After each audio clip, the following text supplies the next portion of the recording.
support team, the navigation team, and also the technical team. So right now we have actually 14 big systems. And then we have the space station system, the carrier rocket system, and also we have the space telescope system. You can actually take a look at the roaming space telescope program. Right now we haven't launched this telescope, but this is the largest of its kind right now in China with a design life of 10 years. In the future, wherever there is a need, it can be launched into the orbit. It will also support the day-to-day maintenance of the system. And now let's come into the astronaut system. And one thing that has definitely attracted the attention of spectators is the spacesuit. So tell us more about it.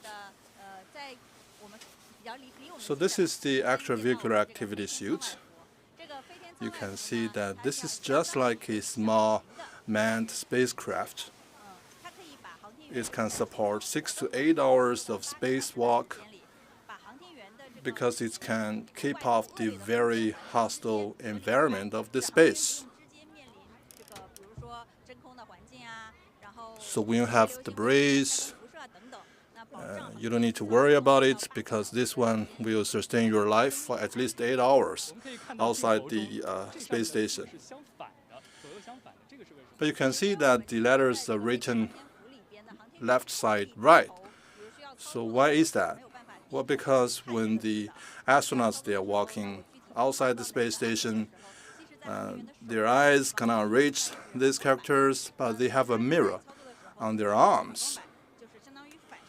So they are actually seeing the mirror, seeing the characters left side right through the mirror. And with the mirror, they can see and read clearly what is written on their suit. But with the development of spacesuit, China has become one of the 3 countries in the world that can independently design and manufacture a spacesuit. On this side, you can see another spacesuit, which we call the penguin suit.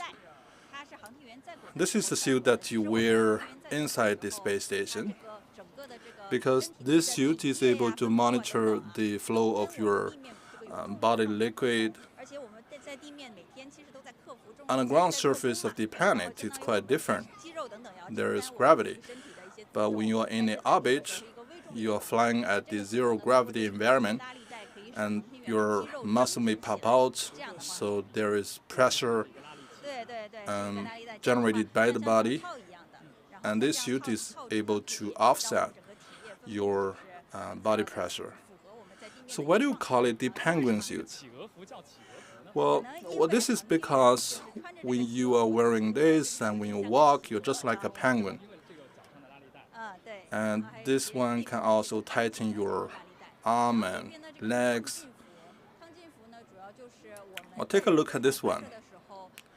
If you have some emergency landing, you may land on the sea or on a desert, and you will have to engage in self-rescue. And this is the suit that you put on because this one can measure your body temperature around the clock. And then we have 2 other styles. And you can see one of them is worn by astronauts Liu Yang. You can see that they are also demonstrated here, and those are real clothing worn by our technauts. And you can see that this is actually what they wear inside the capsule during liftoff and landing. And now let's take a look at a section introducing the astronaut system. And this is telling you how they eat and how they work out inside the Chinese space station. And we have bicycles or treadmills in the space station we also have all those medical equipment that measures your physical status. And inside this glass, we are telling you the evolution of aviation food. Well, we have provided a wide range of options. We have fried rice, fried noodles. Right now, our tachonauts are staying in orbit for 6 months during one mission, and so that is why we are also offering some local specialties.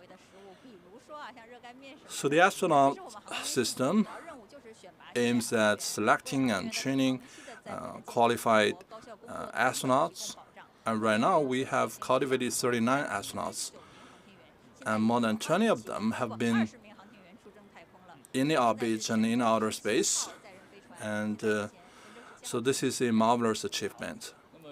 Well, for the launch of a mission or a satellite, one very crucial system is the carrier rocket system. And now we're going to give you an introduction of the Long March carrier rocket. So tell us more about it. So this is the Long March 5YB rocket, and this is the most powerful of its kind in China. And this one has a lifting off capacity of 23 tons. And you can see that at the very top we have the radome. And this is actually the core module of the Tianhe space station. So this is in a proportion of 1:1. This is real life size, and you can see how big it is.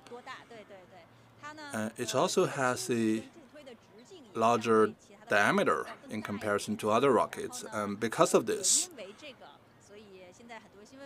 we call it the Fat 5 in news media, because it's obviously bigger.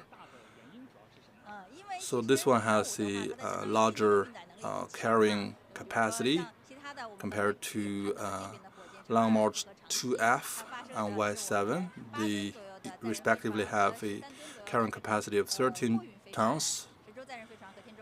But this one is having a carrying capacity of 23 tons. It also has a larger diameter.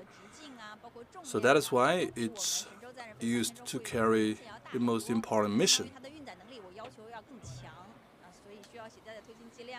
So we have just launched Tianzhou cargo ship, and that is using the Long March Y7 carrier rocket, which is the one in the center. The Y7 carrier rocket of Long March is the one that we see right in front of us. It's 53.1 meters tall, and it has the total lifting capacity of scores of tons. So then we have to talk about how to maintain life of our astronauts in orbit, and then we have to talk about the regenerative environment control system. Well, before we talk about that, why don't we finish that? So this one is used to support manned space program, and this one features higher level of safety and reliability, and you can see that it has a pointed cap, and this is actually called the emergency exit capsule, and within 120 seconds after liftoff, whenever there is some life-threatening hazard or dysfunctions, and then our astronauts is able to quickly get into that part of the module and then have the emergency exit from the mission. And this can guarantee that our astronauts are safe even when the mission fails. So you can see that we have very comprehensive design considering all possibilities. And this one is a little bit complicated, and this is used to launch the Shenzhou manned space program. And you can see that it's oftentimes lifted from the Wenchang Space Launch Center.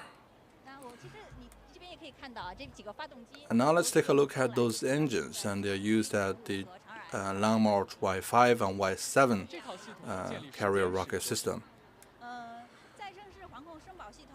So now let's take a look at the regenerative environmental control and life support system. And this is not the system that we have used for the longest time. It is used also used as the subsystem at the Tianhe space program.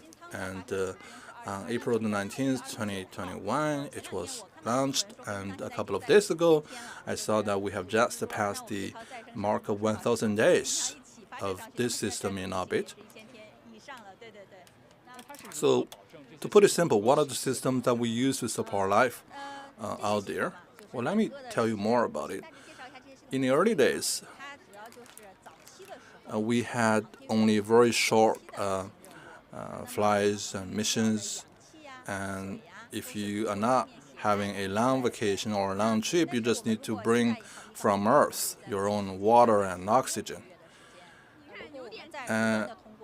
If you are flying longer missions, then it becomes unreasonably expensive to resupply from the materials on Earth. And that is why you need to have this generative system. And this one simply can collect your urine and also the carbon dioxide emitted by human breath in the orbit, and then transform them back into breathable air and drinkable water, to just give you one example. We have oxygen and hydrogen produced by electrolytes. So this system is also able to remove your CO2 generated through your respiratory system. And with the hydrogen and oxygen cells collected, you can regenerate water. So this is a self-recycling system that can support life. When the astronauts are on orbit, they have carried out multiple experiments, and they have divided the system into different modules so as to ensure that there is independence and greater reliability for the entire system. Now let's talk about the application system in the space station. Well, we build all those rockets and satellites because we want to build our Chinese space station. We have vacuum environment, we have micro gravitational environment, and all those are integral to this space application program. For Tianhe Experimental Lab, it's carrying out a lot of experiments. From the name, you can tell. And we know that it's carried out a full life cycle experiment for the cultivation of rice bread. And we also have a little garden in the space. From the news media, you know that that one is in good shape. So all those systems, they aim at supporting even greater operation of our system going forward. And now take a look at this one. This is the experimental cabinet. And this is in standard size, and we have altogether 25 such cabinets. And outside the space station, we have more than 60 working stations. So we can support the extension and expansion of our space station. So in a space, how do the astronauts communicate with our ground staff? Well, since we are now in front of the telecommunications system, I can tell you more about it. So this is about the communication system of our launch missions and the communication between technauts and the ground staff. Our communication system covers ground, air, and water, and you can see that at the height of 360 kilometers, we have built a full clock telecommunications system that can ensure smooth communication between the technauts and the ground staff.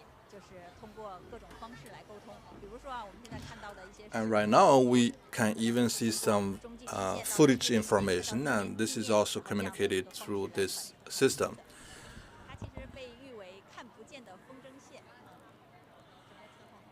And now let's take a look at this photo here. So this is the high definition of our space station, and it's pretty difficult to take a video like that. And we actually took the shots using the return capsule of the Shenzhou XIV mission. It was taken by our technaut holding the camera by his hand, because normally there is no good angle like that. And also this is a hard-won photo because the angle is perfect, and also the lighting environment is also very good. So this is a very complete picture of our Chinese space station. And now we can take a look at the Tianhe car module, and this is real-life sites, and we can get inside. Tell us more about the mechanic arms. Well, let me give you a general introduction first. And this is the Tianhe car module. This is actually the core component and also the control center of our space station. It has a docking at the front and also at the lateral side and also at the back. From where the visitors are coming out, you can see this is a docking berth. This is the place where our technauts live and work and carry experiments. And this is the place where our astronauts live in the orbit. It has all those systems on board, so it can support the life and work of our technauts in space. So this is actually the exit. You can see this airlock hatch. This is where our technaut walks out of the space station. And when the Tianhe capsule was launched, when the Tianhe module was launched, the airlock hatch, Tianhe was used as the exit hatch. You mentioned about the mechanic arm, and you can see this is how big it is. This is a gigantic mechanic arm, and it's 11 meters long. It has numerous cameras on board, so that it can carry a lot of the routine inspections and checks of our space station. And our technauts, when they walk out of the module, they can leverage the mechanic arm to make their activities easier. And whenever they want, they can be transported to any place they want using this mechanic arm. Well, now let's get inside of this module.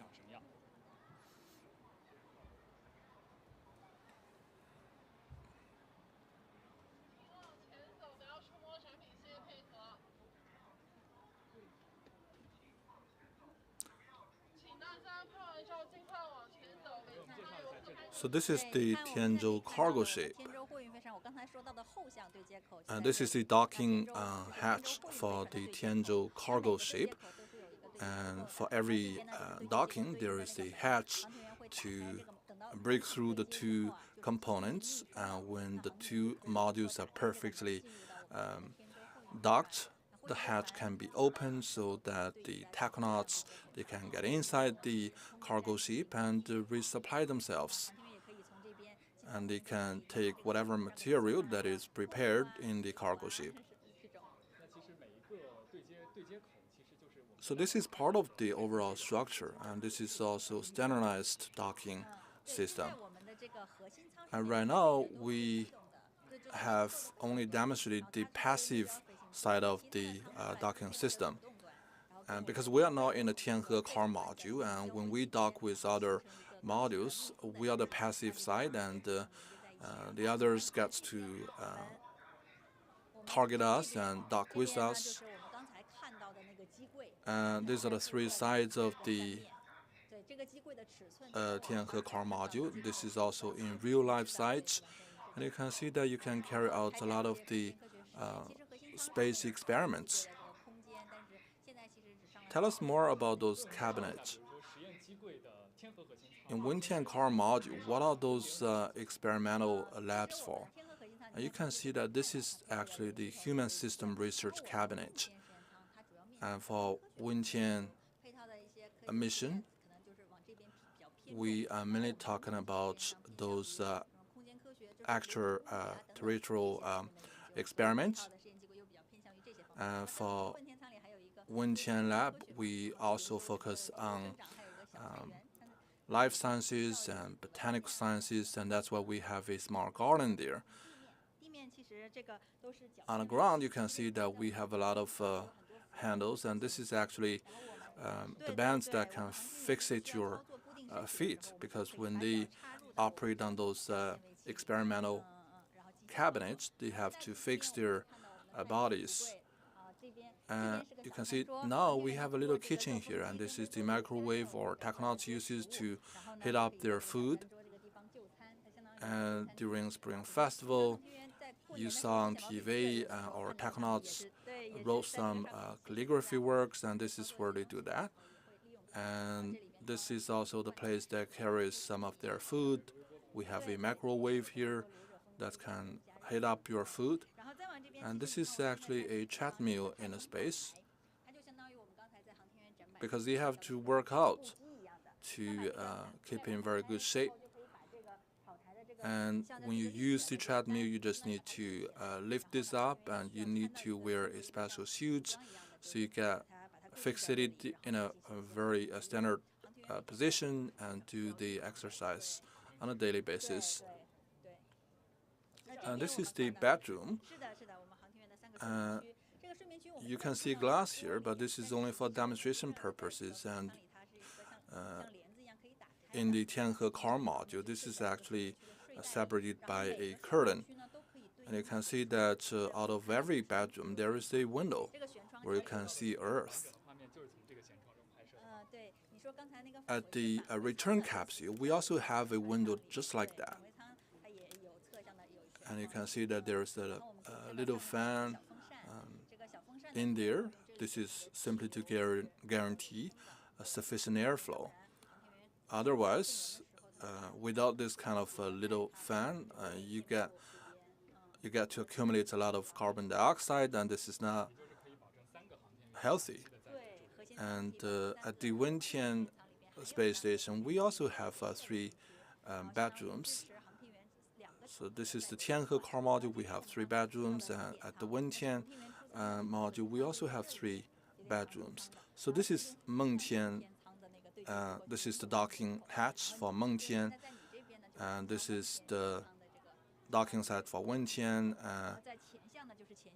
On this side is Shenzhou mission. So it's just one extra hatch, which is able to support any future handovers of missions. And because sometimes we will have to support 6 astronauts in orbit, and they will have to hand over their work. And after their work is handed over, 3 technauts will get inside the return capsule and get back to Earth.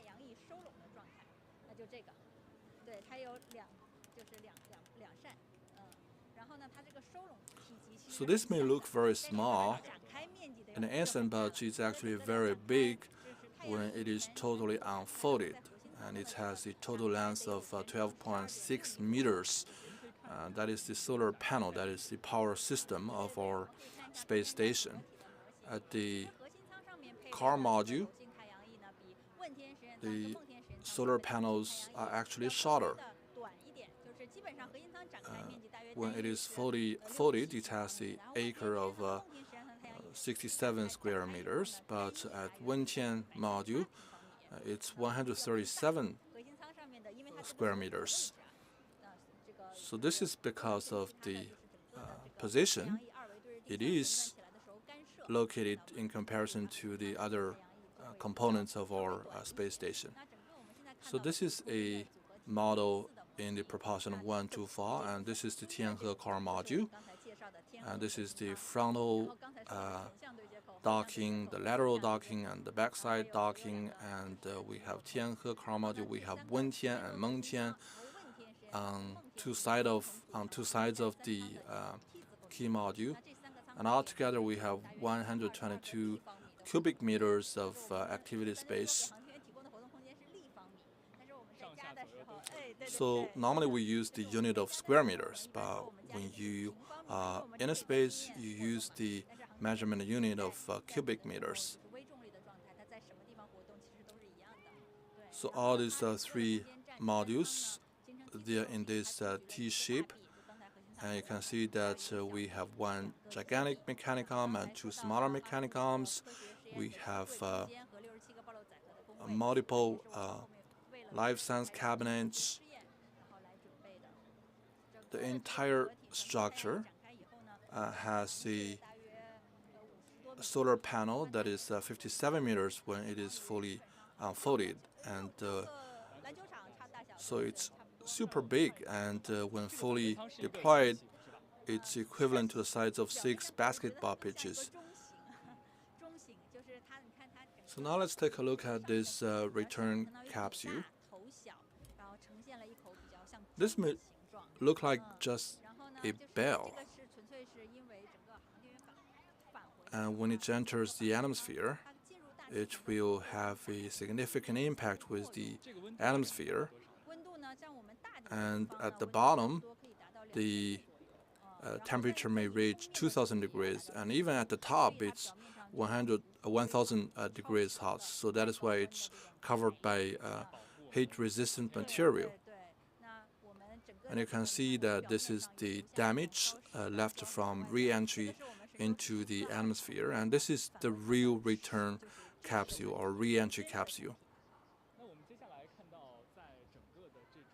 So how fast can it go when it returns? Well, it's actually 20 meters per second, but it depends. And when it reaches the Earth's surface, the speed will slow down by a parachute system. It actually has 3 parachutes. We have one key parachute system. We also have a backup parachute system. This dent area, this is actually the cargo place for the parachute. For the slow down parachute, which is the first one to deploy, and towards the very end moment of the return, you deploy the main parachute, and when you touch down on the ground, the speed is 2 meters per second. So that is a fairly safe speed. So these are the 14 systems.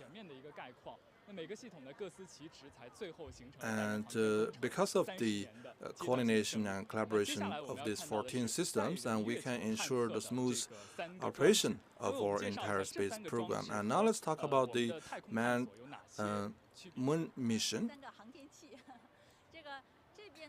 So this is our new generation of carrier rockets, and at the very center is our landing probe.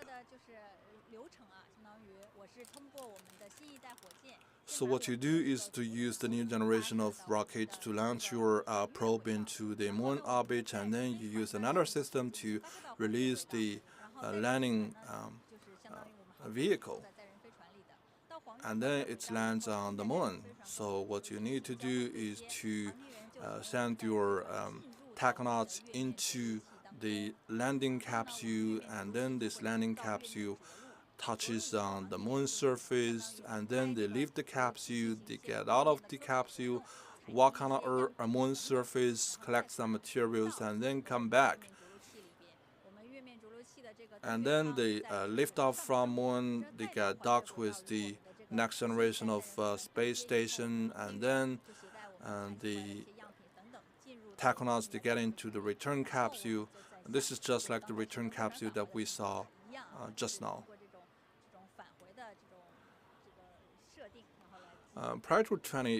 Before 2030, China is gonna send a man on the moon. So what kind of key technologies we need to command?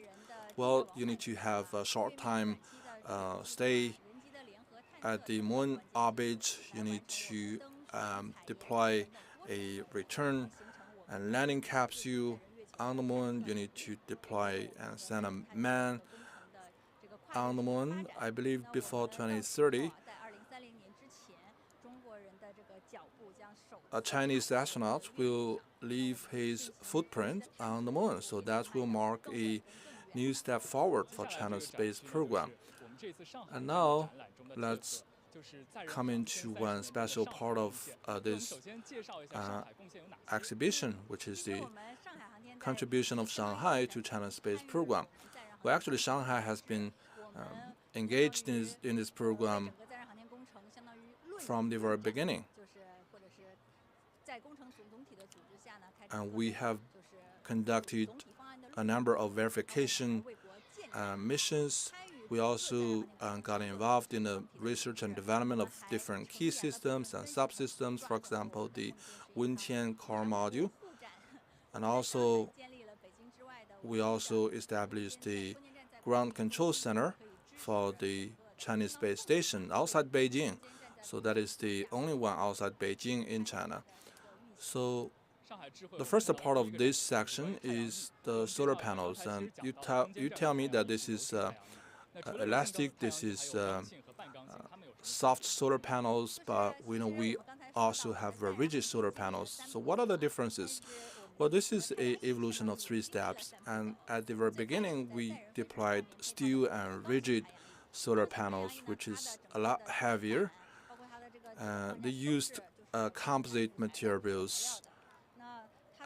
What you did in the past is to stick all the solar panels on top of this surface, so it's very heavy, but it's very reliable, and it's also very easy to deploy. And then we used glass fiber webs. It's also carbon composite, and you can see that we're simply using a glass fiber web to stick on the surface, so it can reduce the weight, and it's also resistant to static shocks. So this has significantly enhanced the level of safety. So where is this half steel solar panel used? Right now at the Shenzhou space program, we used the rigid solar panels. So this is just like a pad of tennis, and the old-styled one is like a ping pong pad. So that is the difference. And later, when you reach this part of the exhibition, it's the flexible solar panel.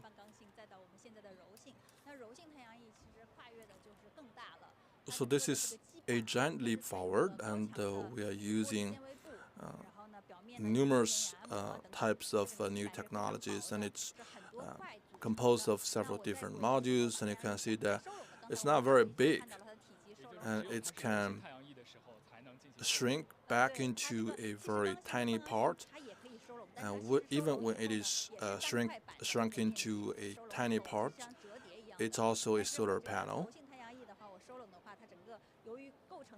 And because it's made of many, many smaller parts, and it can be shrunk into a very tiny part, but when it is truly deployed and it's very big, It's also highly efficient. It's much thinner. So it's a giant leap forward in our evolution of our technology. In Tianhe and Mengtian, and they were both using such flexible solar panels at the two experimental modules. And as I mentioned earlier, when they are fully unfolded, they have an area of 138 square meters. And when 4 solar panels of these gets unfolded and deployed, and they can support the entire Chinese space station in the orbit. So, to put it simple, out there in the orbit in our Chinese space station, we have both the rigid and steel solar panels, which can produce energy and power to our space station. So this is the propulsion capsule of Shenzhou XIV. This is a product that we got involved in its design and development. So you can see that this is the shape it is, and the red one is the injector of the engine. And this one is actually the docking lock for external parts, such as the solar panels.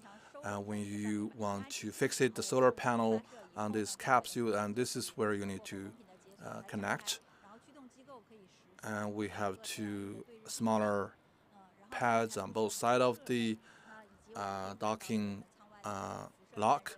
So this is able to adjust the position of the solar panel. So this is the propulsion capsule. This is producing power and energy. It's also supporting the calibration of some of the key systems and provide life support. And everything red that you see will be removed if there is any future missions. So this is the propulsion capsule of Shenzhou XIV.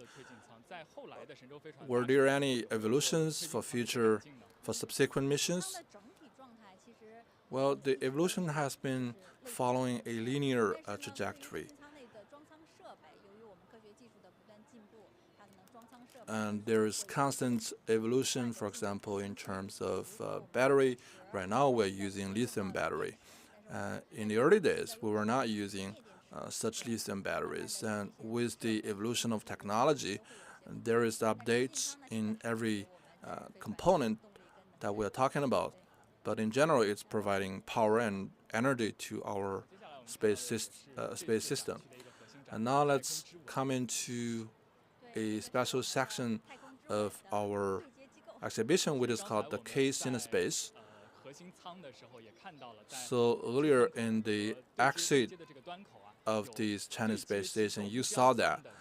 So this is actually very challenging because this is the rendezvous part for the docking operation. It's made of tens of thousands of rigshaws and tens of thousands of sensors. You need to go through a very complex process of research and development. And in the 1990s, we paid a visit to other countries, and we were told to purchase their products because these are too difficult for us. And at the time, they give us a quotation, and the patent alone may cost you 100 million RMB. So it's from that moment on that we made a decision and determination to independently develop our own system. And after 16 years of research and development, and in 2011, Shenzhou XIII and Shenzhou XII, they had a rendezvous in a space station, making China the 3rd country with the technology of docking of modules in space, and we support the docking of modules with different weight, for example, 8 tons and 11 tons. And in the early days, one docking may take 11 hours, and the Tiangong 5 mission got a successful rendezvous within 2 hours, so it's speedy. And it's even faster than delivering a package within Shanghai across different districts. So as I mentioned earlier, one side is passive, the other side is positive. So you just need to connect these two in a seamless and tight manner. And then when these two modules are fully docked, our technauts can fly in between these two modules. All right, now let's get into Mengtian module. A Mengtian module is one particular part of components which we contributed enormously from Shanghai.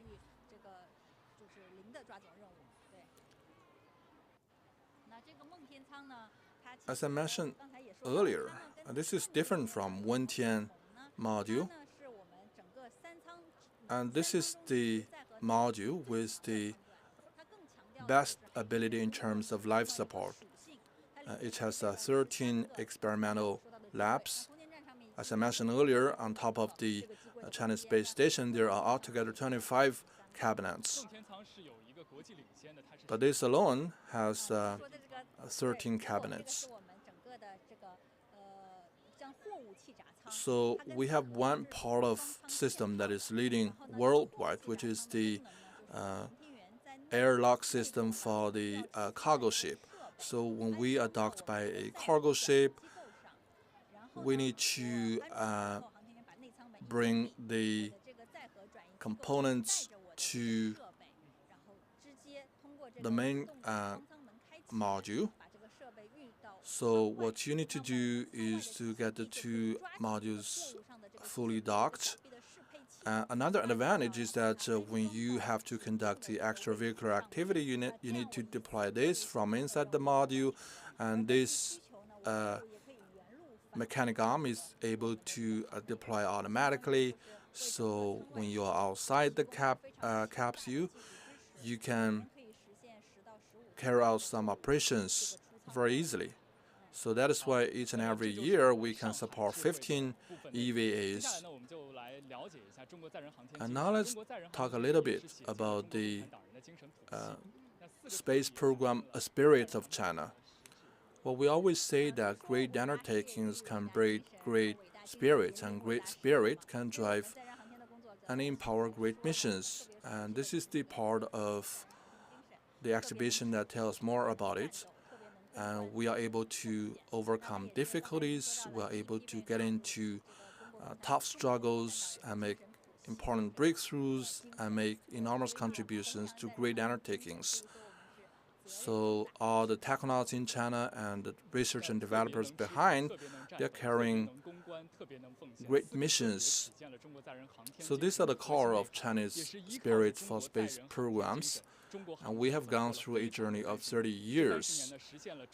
This is a journey that has allowed Chinese people to reach the space and Earth's orbit. And today in this exhibition, we saw the journey that China has traveled over the past 30 years. And we also took a glance at what future journeys we might embark on. All right, this is all to today's program. Thank you for watching.